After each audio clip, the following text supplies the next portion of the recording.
A big headline out of Epic. It has raised $1 billion in funding. The company, which is best known for producing hit game Fortnite, now has a valuation of $28.7 billion. And this round includes an additional $200 million strategic investment from Sony, which invested $250 million into Epic last year.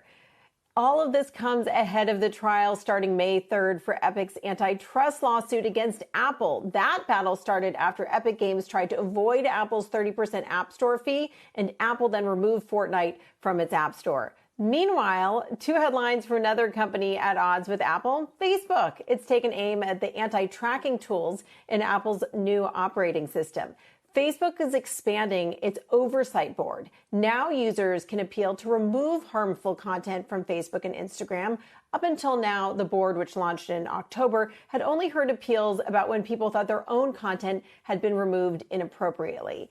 And Facebook continues its push into dating. It's now testing out an app called Sparked for 4-minute video dates. The app, which is developed by the company's team that works on experimental projects, says that if both people have a great time, daters are then scheduled for 10-minute second dates. The app says it's focused on kindness. Of course, Dee, this kind of move into other categories is one factor that has sparked antitrust criticism of Facebook in the past.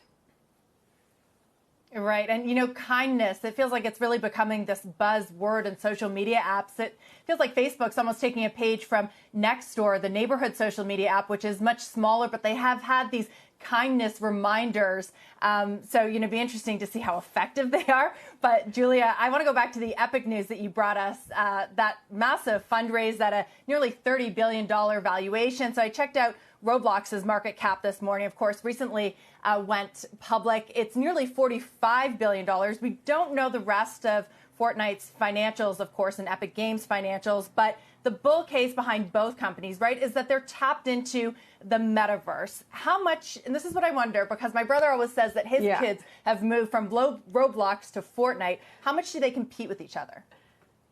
Well, look, I think Fortnite really is definitely about the metaverse, but definitely looking at an older demographic. Roblox has its hold on kids and that younger demo. But I think what happens is that Fortnite is really going after adults. It's not about kids as much. And yes, teenagers are playing Fortnite, but this is about getting people into the metaverse. They see a future where people are going to be doing so many different things in the metaverse and not just playing games, listening to concerts as well. But one other thing, Deirdre, I have to mention, you mentioned that huge valuation.